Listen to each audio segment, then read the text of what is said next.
Bienvenidos nuevamente. En el mundo, la patología cardíaca de los infartos está lejos una de las patologías más frecuentes y con mayor mortalidad. Eso quiere decir en el fondo que los avances en esto intentan cada vez ser mayores. Muchas veces cuando los infartos ya no pueden destapar las arterias comprometidas, hay que hacer algunas cirugías cardíacas. Y posterior a ello, hay que dar los soportes para que el paciente evolucione bien después de las cirugías. En una unidad de paciente crítico están estandarizados. Tenemos los soportes generales y hay soportes específicos. Posterior a estos procedimientos, hay hoy en día son los soportes vital avanzados post cirugía cardíaca, o también llamado CALS, por sus siglas en inglés. Este soporte en el fondo está reglado y hay cosas que se pueden y otras cosas que no se pueden hacer porque la evidencia científica demuestra efectividad. Es importante tener estos protocolos actualizados dado que la vida del paciente está en juego. Por ello, que en este video lo que hago es mezclar dos grandes cosas. El protocolo y una de las cosas en boga últimamente, la inteligencia artificial. Así que vamos a escuchar ahora una conversación justamente de dos inteligencias artificiales respecto a lo que es el soporte vital avanzado tras cirugía cardíaca. Bien. Hola a todos. Bienvenidos a una inmersión profunda. Prepárense porque hoy nos vamos a sumergir en un tema que realmente puede marcar la diferencia. ¿En cuál tema? La reanimación después de una cirugía cardíaca. Uy, un tema intenso. Intenso, pero importante. ¿Te imaginas estar en medio de una situación así, con la adrenalina a mil y tener la posibilidad de contribuir a salvar una vida? Es un escenario intenso. Sin duda. Pero por eso estamos aquí, para prepararnos. Así es, la reanimación postoperatoria es un área crítica en cirugía cardíaca y esta inversión profunda te dará las herramientas para comprender a fondo este proceso. Exactamente, y lo mejor es que vamos a adentrarnos en este tema usando la jerga médica, tal como la encontrarías en un hospital en Latinoamérica. Tenemos extractos médicos, guías, diagramas, todo centrado en el curso de soporte vital avanzado en cirugía cardíaca, ESERS. Ajá. Imagina que este deep dive es como tener acceso a una clase magistral, pero sin el examen final. Justamente, un material muy completo. En mi experiencia es fundamental tener acceso a protocolos claros y actualizados, especialmente en situaciones de emergencia como un paro cardíaco después de una cirugía. Totalmente. Y para ponernos en contexto, CalS.pdf nos golpea de entrada con una estadística bastante fuerte. Aproximadamente el 0.7% de las cirugías cardíacas resultan en un paro cardíaco postoperatorio. Eso significa que miles de pacientes al año se enfrentan a esta situación. Es una realidad que no podemos ignorar. Y aunque parezca un porcentaje pequeño, la clave está en que las tasas de supervivencia en la UCI son significativamente más altas que en otros entornos donde ocurre un paro cardíaco. ¿Y eso por qué? Porque aquí entra en juego la rapidez de la intervención y el protocolo que estamos a punto de desmenuzar. Hablando del protocolo, encontramos en los materiales uno desarrollado por nada más y nada menos que la Sociedad de Cirujanos Torácicos. El protocolo es TEACS. Lo que me impacta es que se creó a través de una colaboración internacional de expertos. ¡Claro! Eso habla por sí solo de su importancia. Sin duda. Este protocolo, que se basa en una amplia revisión de la literatura médica e incluso una encuesta internacional, nos da una guía clara y concisa de cómo actuar en estos casos. Y aquí viene lo interesante, y es que este protocolo, como lo describe el resumen ejecutivo, parte de una premisa bastante radical. Las compresiones torácicas externas que todos conocemos no son tan efectivas en un paro cardíaco postoperatorio como el masaje cardíaco interno. Exacto. ¿Por qué? Porque el paciente acaba de pasar por una toracotomía, el pecho está abierto. Claro. Entonces, el masaje cardíaco interno que se realiza mediante una reanimación con esternotomía de emergencia, básicamente volviendo a abrir el pecho, es mucho más efectivo, especialmente en esos primeros minutos. Es como si estuviéramos en una película de acción. De hecho, CalS.pdf tiene un diagrama que muestra las 6 funciones clave en este protocolo con profesionales ubicados alrededor del paciente, cada uno con un rol específico. Es como un equipo SWAT médico. Exactamente, y cada miembro del equipo debe estar perfectamente sincronizado como si fuera una orquesta. Pero en lugar de instrumentos musicales, tenemos bisturís, desfibriladores y medicamentos. Y hablando de actuar rápido, este protocolo no se anda con rodeos.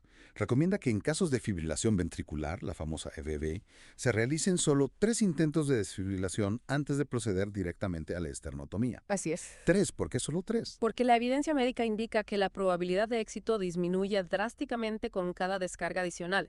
En este escenario, cada segundo cuenta. De hecho, Cales.pdff cita estudios que indican que la tasa de éxito de los intentos de desfibrilación baja del 78% en el primer intento al 14% al tercero. ¡Wow! Es una caída impresionante. Por eso el protocolo prioriza la acción rápida, la esternotomía de emergencias. Exactamente, es como tener un plan B listo para entrar en acción si el plan A no funciona. Y no solo un plan, sino también las herramientas. El documento recomienda tener un set de reanimación específico, el set MONLEG, con todo lo necesario para la esternotomía listo para usar en cualquier momento. Es como tener un maletín secreto de espía, pero lleno de instrumentos médicos. Y lo que más me llama la atención es que Kells.pdf no se queda en lo general, sino que también aborda situaciones especiales como pacientes con marcapasos, aquellos conectados a ECMO e incluso casos pediátricos. Claro, porque cada paciente es un mundo y este protocolo reconoce la necesidad de adaptar el enfoque según las circunstancias individuales. Por ejemplo, en la página 10 se menciona un cambio importante en la velocidad con la que se realiza la desfibrilación. Así es, antes, en casos de FE, tras cirugía cardíaca, se hacían compresiones torácicas durante 2 minutos antes de intentar la desfibrilación. Ahora el protocolo actual prioriza la desfibrilación inmediata, seguida de la esternotomía si falla. Otra vez, la velocidad es la clave. Es como si el protocolo estuviera en constante evolución, adaptándose a las últimas investigaciones y descubrimientos. Justamente, la medicina es un campo en constante cambio, y este protocolo es un ejemplo perfecto de cómo debemos estar siempre actualizados con las mejores prácticas. Y aquí viene una pregunta que me surge. ¿Qué pasa si la parada cardíaca ocurre fuera de la UCI?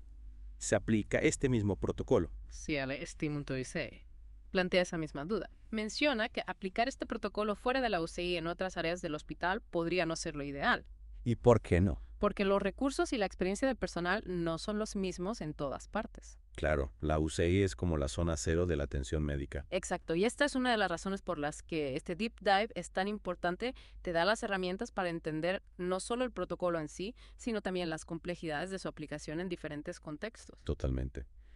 Y hablando de complejidades, hay una pregunta que me ronda la cabeza. ¿Cuánto tiempo después de la cirugía cardíaca la resternotomía de emergencia deja de ser una opción viable? Buena pregunta. Ciales.pdf explica que la probabilidad de un taponamiento cardíaco, que es una de las principales razones para la resternotomía, disminuye con el tiempo. La mayoría ocurren en las primeras horas después de la cirugía. O sea que después de cierto tiempo ya no se consideraría la resternotomía. No necesariamente, aunque la mayoría de los taponamientos ocurren temprano, pueden pasar días después de la cirugía por otras causas, como una sobredosis de anticoagulantes o la retirada de los cables del marcapasos. Ya veo. Entonces la decisión de hacer o no una resternotomía se vuelve más compleja a medida que pasa el tiempo. Exactamente. Hay que evaluar las causas probables de la parada cardíaca, el riesgo de una resternotomía tardía, las posibles adherencias que se forman con el tiempo y, por supuesto, la experiencia del equipo médico. De hecho, Cales.pdf menciona que las adherencias significativas son poco probables antes de los primeros 10 días. Correcto. Por eso, el protocolo establece que la resternotomía de emergencia debe ser parte estándar del manejo de la parada cardíaca hasta el 10º día después de la cirugía. ¿Pero qué pasa después del 10º día? Ahí es donde entra en juego el criterio médico. Después del 10º día, la decisión de hacer o no la resternotomía debe ser tomada por un médico con experiencia, considerando todos los factores que hemos mencionado. Suena a una decisión de alto riesgo. Lo es, y es un recordatorio de que este protocolo, aunque está basado en evidencia científica, no reemplaza la experiencia y el buen juicio del profesional médico. Y hablando de decisiones difíciles, CLS.pdf también menciona que el manejo del paro cardíaco en un paciente con un balón de contrapulsación intraórtico, el famoso BCI, requiere una atención especial. Así es. El BCA, al generar ondas de presión, puede dificultar la interpretación del electrocardiograma, el ECG. ¿Cómo? ¿Cómo se identifica un paro cardíaco en un paciente con BCI? Hay que fijarse en otras ondas de presión, como la presión arterial pulmonar, PAP, la presión venosa central, PVC, o el SO2, para confirmar que el corazón realmente ha dejado de bombear sangre. Y durante la reanimación, ¿cómo se debe manejar el BCI? El protocolo recomienda ajustarlo a modo disparo por presión durante la parada cardíaca. Y si hay un tiempo prolongado sin compresiones, se debe ajustar a modo interno a 100 latidos por minuto hasta que se reanuden las compresiones. Suena bastante complicado. Lo es, y es un recordatorio de que la reanimación en pacientes con dispositivos cardíacos implantados requiere un conocimiento profundo de cómo funcionan estos dispositivos y cómo interactúan con el protocolo. Definitivamente. Ahora, cambiando un poco de tema, ¿qué hay de la adrenalina durante la reanimación? es una práctica común en estos casos. Que HeyLS.pdf aborda este tema con cautela. Si bien reconoce que la adrenalina puede ser útil en situaciones que sugieren un paro cardíaco inminente, no la recomienda de forma rutinaria, ¿Y eso por qué? porque su uso en pacientes postoperatorios se asocia a un mayor riesgo de hipertensión arterial grave y sangrado, especialmente en aquellos que recuperan la circulación espontánea. Entiendo. Entonces, su uso queda a criterio del médico. Exactamente. El médico debe evaluar cuidadosamente los riesgos y beneficios de la adrenalina en cada caso particular. ¿Y qué hay del bicarbonato sódico? Es útil en la parada cardíaca establecida. El bicarbonato sódico se usa a veces para combatir la cirrosis, pero CAS.pdf menciona que su utilidad en la parada cardíaca no está clara. No hay suficiente evidencia científica que respalde su uso. Entonces su uso también queda a criterio del médico. Exactamente. Algunos médicos con experiencia podrían considerar su uso en casos específicos, pero siempre teniendo en cuenta que no hay un consenso claro sobre su eficacia.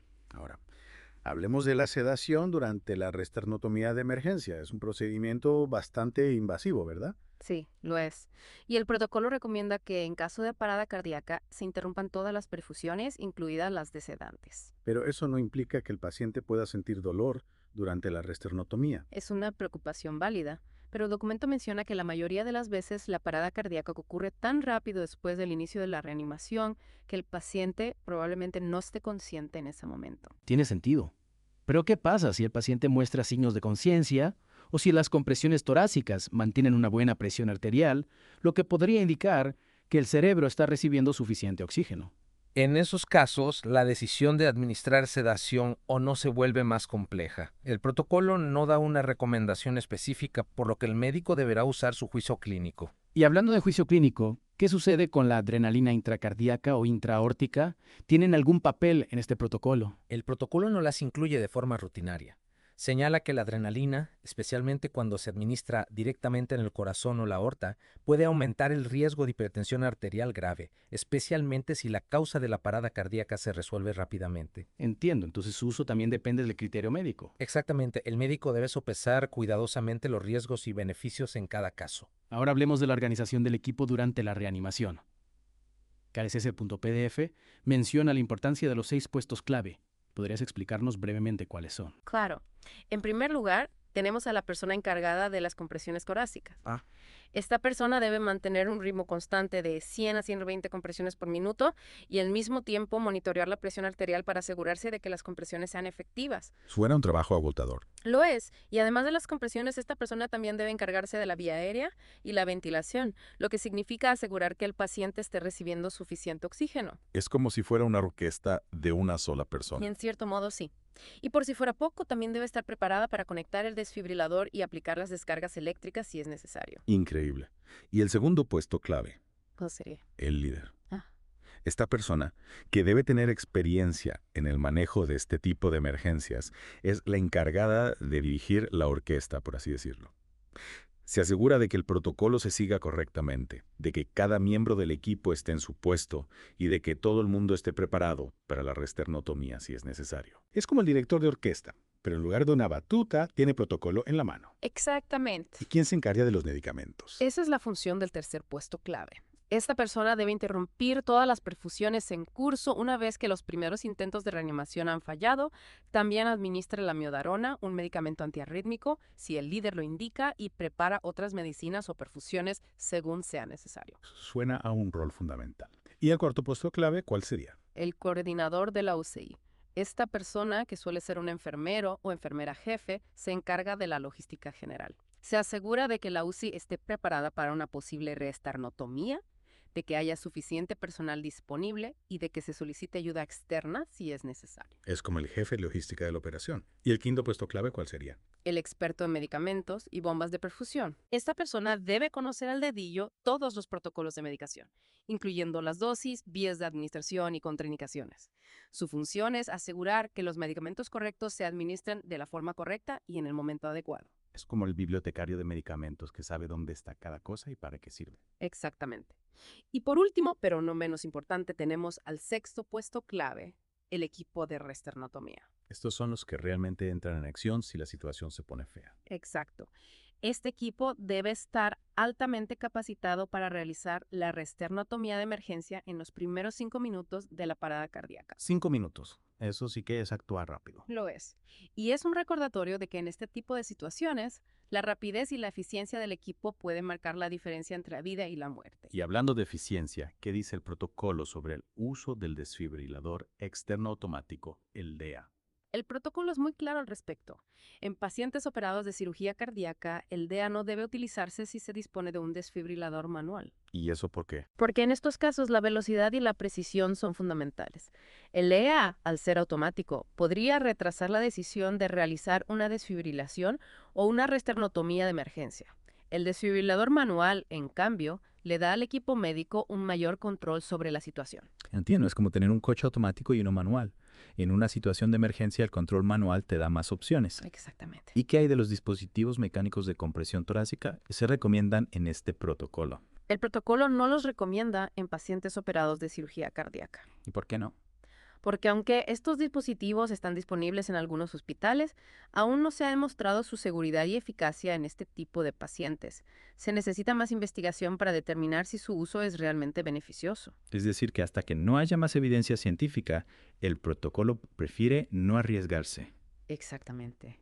¿Y qué nos dice el protocolo sobre la estimulación con marcapasos durante la reanimación? El protocolo da indicaciones muy específicas sobre cómo utilizar el marcapasos en caso de asistolia o radicardia extrema, es decir, cuando el corazón late muy lento o no late. ¿Podrías darnos un ejemplo? Claro, en caso de sistolia, el protocolo recomienda conectar los cables epicárdicos, que son cables que se colocan directamente en el corazón durante la cirugía, y ajustar el marcapasos a un ritmo de 80 a 100 latidos por minuto. Y en caso de ASP, ¿qué se recomienda? Si el paciente tiene ASP, actividad eléctrica sin pulso, es decir, que el corazón tiene actividad eléctrica pero no bombea sangre y el marcapasos está conectado, se debe apagar momentáneamente para descartar una fibrilación ventricular subyacente. Entiendo, es como si el marcapasos estuviera interfiriendo con el diagnóstico. Exactamente, y en este caso el protocolo nos recuerda la importancia de comprobar si hay una causa tratable detrás de la ASP, como la FEV, antes de continuar con la reanimación. Y hablando de medicamentos, ¿qué nos dice el protocolo sobre el uso de la atropina en la reanimación tras cirugía cardíaca? El protocolo no recomienda la atropina de forma rutinaria en estos casos. ¿Y eso por qué?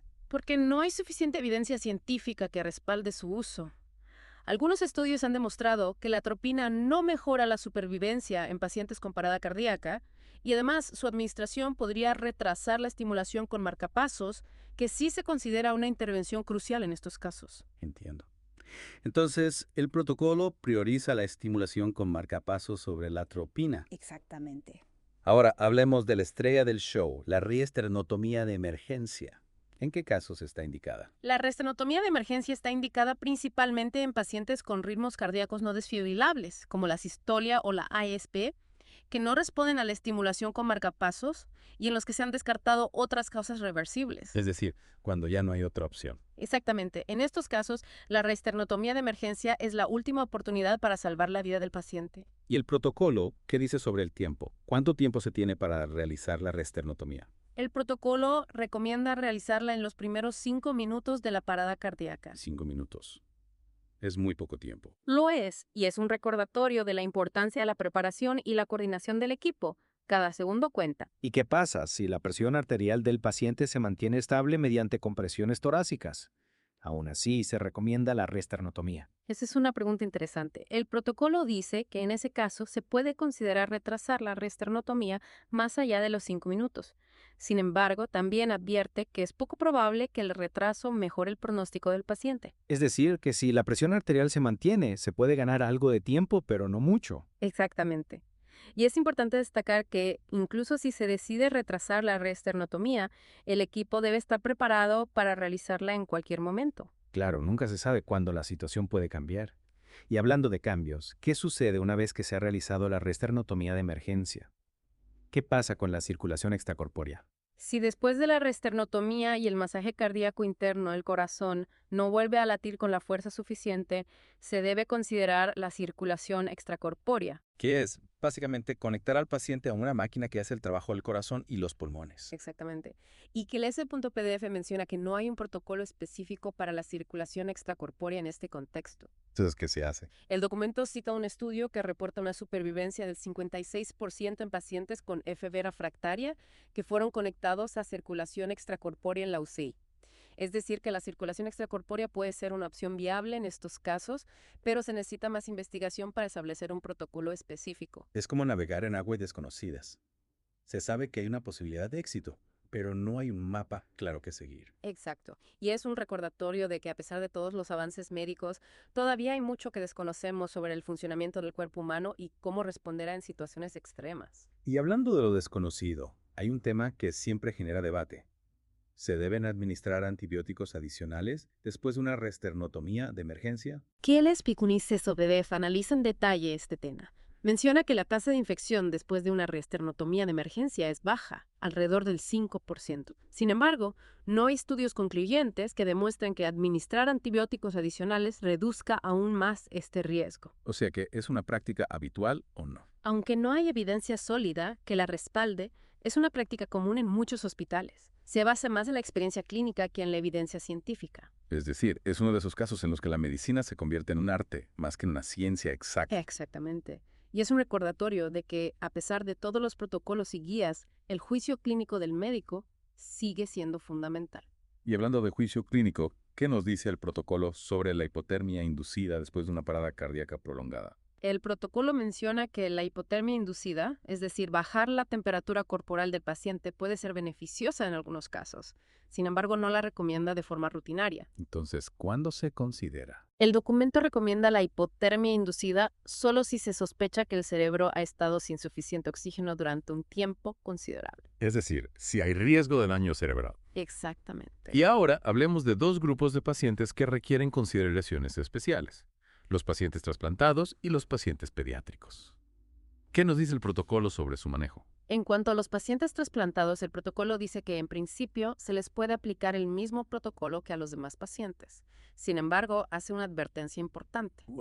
Si el paciente ha sido sometido a un trasplante que requiere una incisión bilateral en el pecho, como la toracotomía bilateral transesternal o la toracotomía bilateral simple, la resternotomía de emergencia debe ser realizada solo por un cirujano con experiencia en este tipo de incisiones. O sea que se necesita un experto para manejar la situación. Exactamente. ¿Y qué hay de los pacientes pediátricos? El protocolo menciona que las paradas cardíacas después de una cirugía cardíaca son menos comunes en niños que en adultos, pero que cuando ocurren, el éxito de la reanimación es similar. Entonces se les aplica el mismo protocolo. Se puede utilizar el mismo protocolo, pero con algunas modificaciones. ¿Cómo cuáles? Por ejemplo, las dosis de los medicamentos deben ajustarse al peso y la superficie corporal del niño. Además, el documento recomienda que los equipos médicos de las UCIs pediátricas de cirugía cardíaca consulten también las guías de reanimación pediátrica de la RC y la A. O sea que hay que adaptar el protocolo a las necesidades específicas de los pacientes pediátricos. Exactamente. Y esto nos lleva a un punto fundamental: la importancia de la flexibilidad y la adaptación en la medicina. No hay dos pacientes iguales y aunque los protocolos nos dan una guía, siempre debemos estar preparados para ajustarlos a las circunstancias individuales de cada caso. Totalmente de acuerdo. Ahora, hablemos de los pacientes con tórax abierto, es decir, aquellos que por alguna razón salen del quirófano con el pecho abierto. El documento menciona que estos pacientes tienen un alto riesgo de sufrir una parada cardíaca. ¿Y qué se recomienda en estos casos? El protocolo recomienda seguir las mismas pautas generales, pero con algunas adaptaciones. Por ejemplo, las compresiones torácicas deben realizarse con más cuidado, ya que el corazón está más expuesto. Y en cuanto a la reesternotomía de emergencia, se realiza de la misma manera. El proceso es más sencillo, ya que no es necesario cortar los alambres externales. Sin embargo, se debe tener especial cuidado con las compresas que se colocan en el corazón para controlar el sangrado. ¿Por qué? Porque estas compresas pueden ejercer presión sobre el corazón y contribuir al taponamiento cardíaco. Por lo tanto, se deben retirar con sumo cuidado, prestando especial atención a que no estén adheridas a ningún injerto. Entiendo. Es un procedimiento delicado que requiere mucha precisión. Exacto. Y ahora, hablemos de los pacientes con dispositivos de asistencia ventricular, los famosos de... Son dispositivos que se implantan en el corazón para ayudar a bombear sangre. ¿Qué pasa si un paciente con diabetes sufre una parada cardíaca? El documento destaca que el manejo de la parada cardíaca en pacientes con DEBE es complejo y requiere un alto nivel de especialización. ¿Y por qué? Porque los DEBE son dispositivos sofisticados que pueden afectar el ritmo cardíaco y la respuesta a la reanimación. Por ejemplo, un DEBE puede mantener un flujo sanguíneo cerebral adecuado incluso durante una sistolia o una EV. Es decir, que el paciente podría estar técnicamente en parada cardíaca, pero su cerebro podría estar recibiendo suficiente sangre gracias al DEB. Exactamente. Por eso es crucial que el equipo médico esté familiarizado con el funcionamiento del DEBE y con el protocolo específico para la reanimación en estos pacientes. ¿Y qué dice el protocolo sobre las compresiones torácicas en pacientes con DEB? El protocolo dice que las compresiones torácicas pueden ser beneficiosas en algunos casos, por ejemplo, para descomprimir el ventrículo derecho, pero que no hay un consenso claro sobre su eficacia en todos los pacientes con DEBE. Es decir, que se necesita más investigación. Exactamente. En cuanto a la esternotomía de emergencia, se realiza de la misma manera. El protocolo recomienda seguir el mismo algoritmo que en los demás pacientes, pero adaptándolo a la presencia del DABE. ¿Podrías darnos un ejemplo? Claro.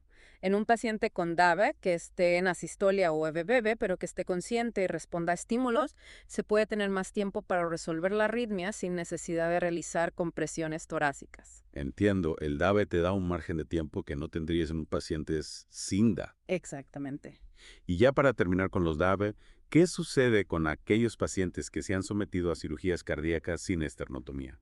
Es decir, sin abrir el pecho. El protocolo recomienda que en estos casos el cirujano que ha realizado la cirugía deje instrucciones claras sobre cómo manejar una posible parada cardíaca. ¿Y qué opciones hay? Las opciones incluyen la esternotomía en la UC, la esternotomía en el quirófano o la conexión a ECMO. Entiendo, la decisión dependerá de las circunstancias específicas de cada caso. Exactamente. Y en cuanto a cirugías como la MEDCAV, la TCAV, la cirugía robótica endoscópica, la cirugía mitral por puerto único, la mini esternotomía o la cirugía de válvula aórtica por mini toracotomía, ¿qué se recomienda? En caso de parada cardíaca, tras este tipo de cirugías, el protocolo recomienda realizar una esternotomía completa. ¿Y si no se puede hacer una esternotomía completa? En ese caso, la alternativa sería la conexión a ECMO.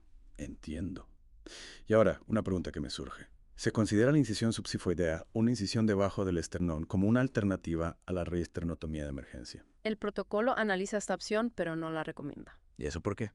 Porque la incisión subsifoidea presenta varias desventajas. En primer lugar, es una técnica difícil que requiere mucha experiencia. En segundo lugar, no siempre es efectiva para resolver el problema, ya que no permite realizar un masaje cardíaco interno si el corazón no vuelve a latir. Y en tercer lugar, no hay suficiente evidencia científica que respalde su uso. Es decir, que los riesgos superan a los beneficios. Exactamente. Y hablando de riesgos, ¿qué nos dice el protocolo sobre la implementación de este tipo de cambios en un hospital? El protocolo destaca que la fase de transición, cuando se implementan nuevos protocolos o se modifican los existentes, es un periodo de alto riesgo tanto para el personal médico como para los pacientes.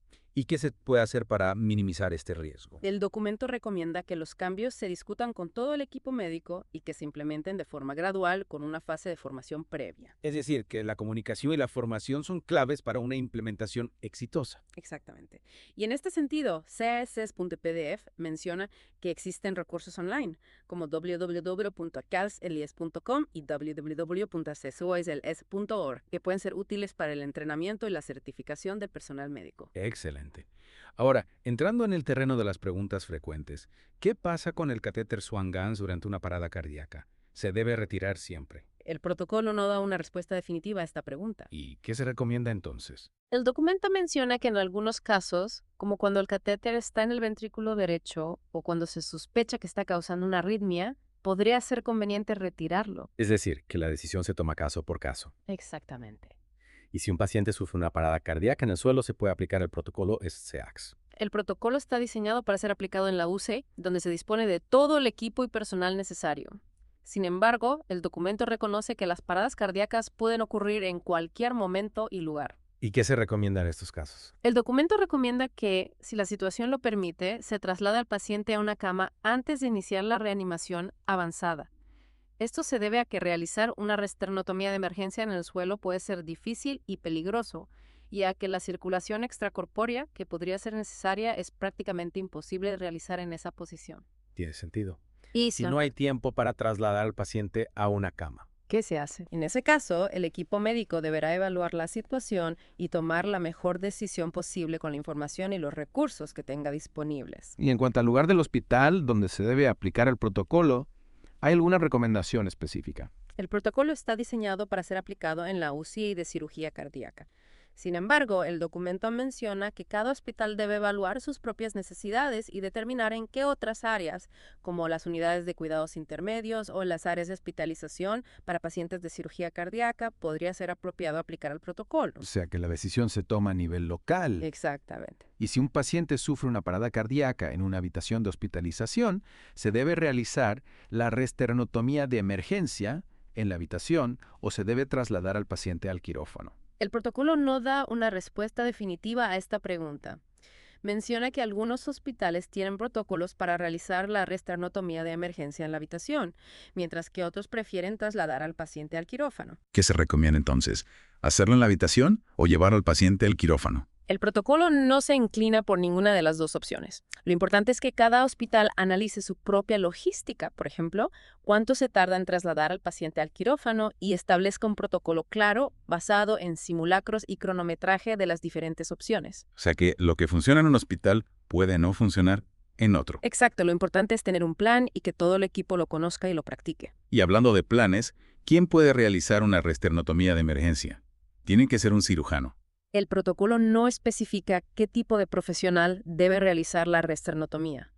Lo que sí enfatiza es la importancia del entrenamiento. Claro, en una situación de vida o muerte, no hay lugar para improvisaciones. Exactamente. El documento recomienda que todos los profesionales que puedan verse involucrados en una resternotomía de emergencia reciban entrenamiento específico y practiquen la técnica de forma regular. ¿Y qué pasa en aquellos hospitales donde no hay cirujanos disponibles las 24 horas? Esa es una realidad en muchos hospitales, especialmente en los más pequeños. En esos casos, el protocolo recomienda que el hospital implemente un programa de entrenamiento para el personal no quirúrgico que pueda verse en la necesidad de realizar una resternotomía de emergencia. Es decir, que en una situación extrema es mejor tener a alguien entrenado que a nadie. Exacto, y no se trata solo de saber hacer la técnica, sino también de sentirse seguro y respaldado por el hospital.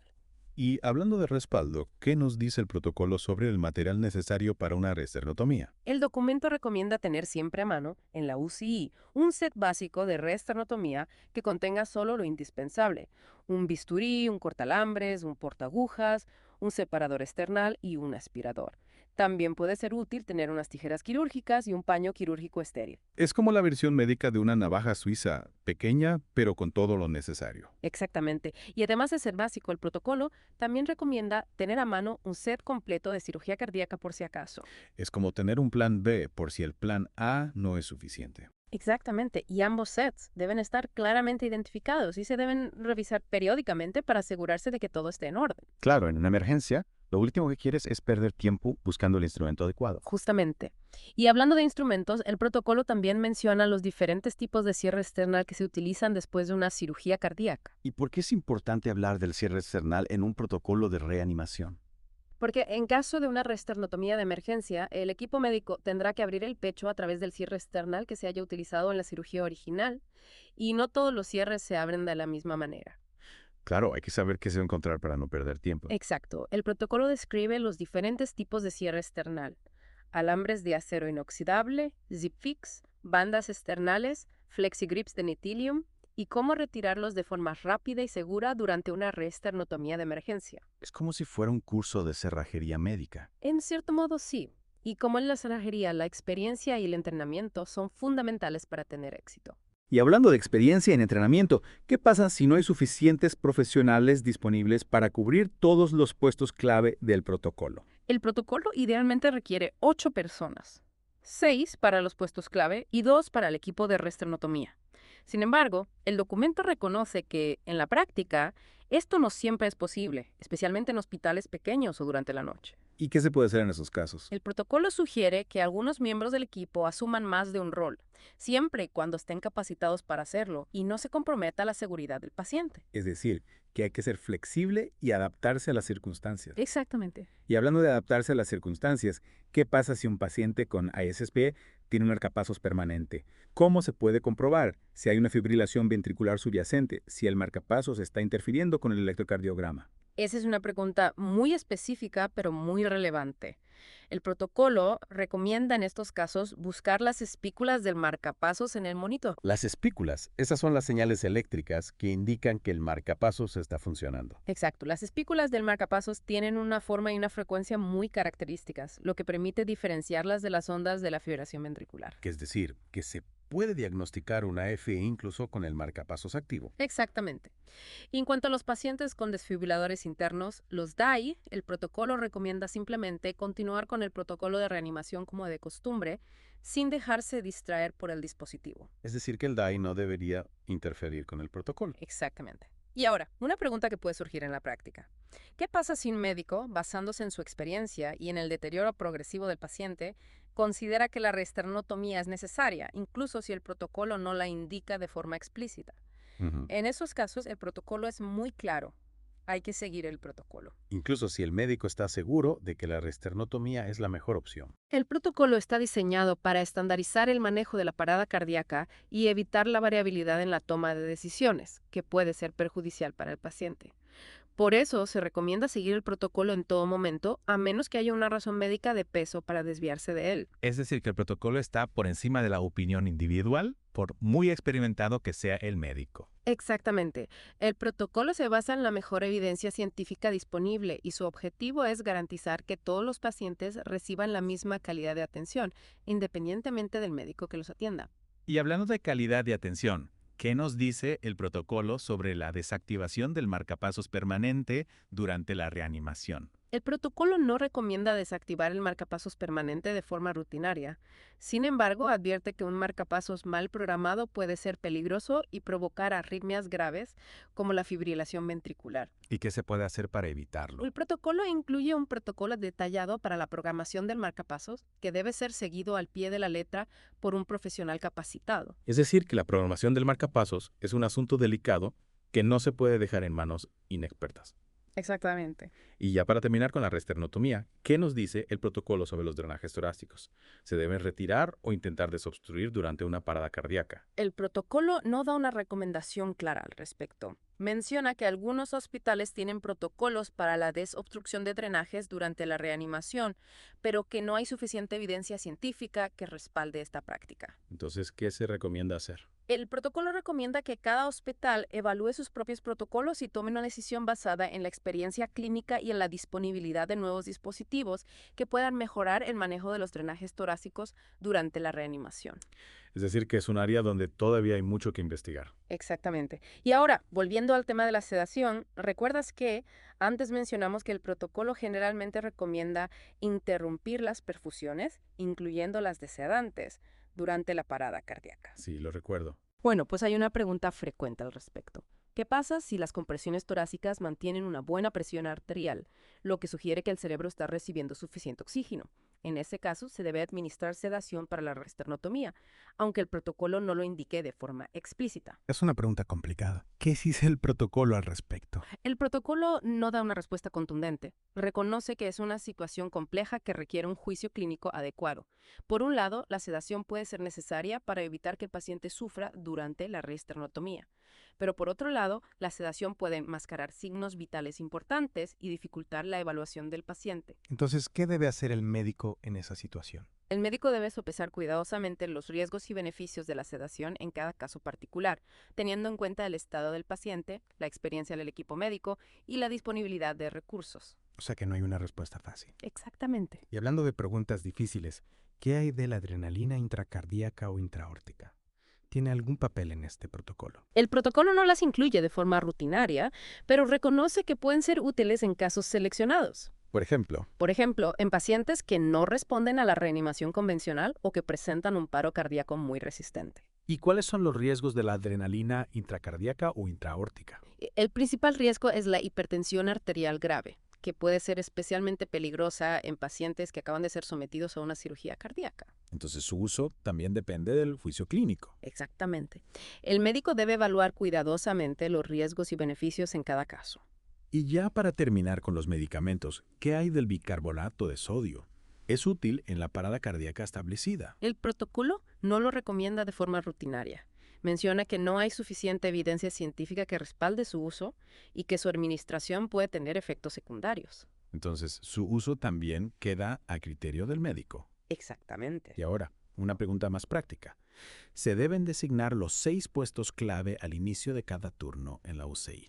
El protocolo no lo exige, pero lo recomienda, ¿Por qué es importante hacerlo? porque facilita la coordinación del equipo durante una emergencia. Si cada miembro del equipo sabe de antemano cuál es su rol, se pierde menos tiempo en explicaciones y se puede actuar con mayor rapidez y eficiencia. Es como en un equipo de fútbol. Si cada jugador sabe cuál es su posición, el equipo funciona mejor. Exactamente. Y para terminar, me gustaría mencionar una herramienta muy útil que se describe en el protocolo, el plan de los 5 puntos. El plan de los 5 puntos, ¿en qué consiste? Es un método sistemático para el abordaje del paciente en situación crítica. ¿Nos puedes dar más detalle? Claro, el plan de los 5 puntos consiste en lo siguiente. Ajá. Vía aérea. Asegurar que la vía aérea del paciente esté permeable y que pueda respirar. 2. Ventilación. Asegurar que el paciente esté recibiendo suficiente oxígeno. 3. Circulación. Asegurar que el corazón del paciente esté latiendo y que la sangre esté circulando. Ajá. Déficit neurológico. Evaluar el estado neurológico del paciente para detectar cualquier signo de daño cerebral. 5. Exposición ambiente. Asegurar que el paciente esté cómodo, caliente y seguro. Es un abordaje muy completo. Lo es, y lo mejor es que es muy fácil de recordar y de aplicar en la práctica. Excelente. Y con eso terminamos la sección del protocolo. Exacto. ¿Qué se recomienda entonces? ¿Hacerlo en la habitación o llevar al paciente al quirófano? El protocolo no se inclina por ninguna de las dos opciones. Lo importante es que cada hospital analice su propia logística. Por ejemplo, cuánto se tarda en trasladar al paciente al quirófano y establezca un protocolo claro basado en simulacros y cronometraje de las diferentes opciones. O sea que lo que funciona en un hospital puede no funcionar en otro. Exacto. Lo importante es tener un plan y que todo el equipo lo conozca y lo practique. Ahora, entrando en materia de la evaluación del paciente durante una parada cardíaca, ¿qué aspectos son cruciales? Lo primero es analizar las alarmas de monitorización, ya que nos darán una idea rápida de la situación. ¿A qué tipo de alarmas te refieres? Las típicas: presión arterial sin pulso, ondas de presión venosa central aplanadas, pulsoximetría sin variaciones, presión arterial pulmonar plana. En pacientes ventilados verás una caída rápida del SFO2.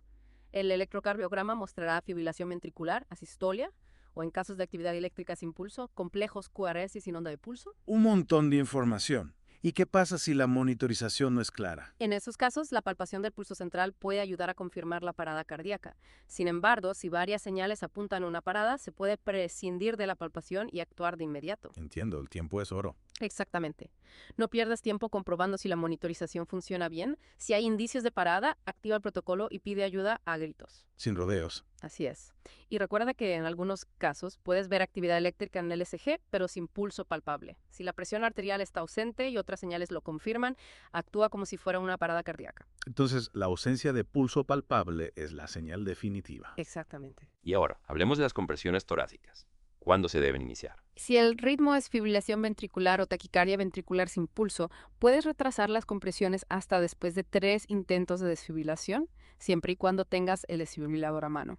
En caso de asistolia, puedes retrasar las compresiones mientras intentas optimizar la estimulación con marcapasos. Si no hay FI, TB o asistolia, inicia las compresiones de inmediato a un ritmo de 100 a 120 por minuto. Entonces, la prioridad es la desfibrilación o la estimulación y las compresiones se inician si estas fallan. Exactamente.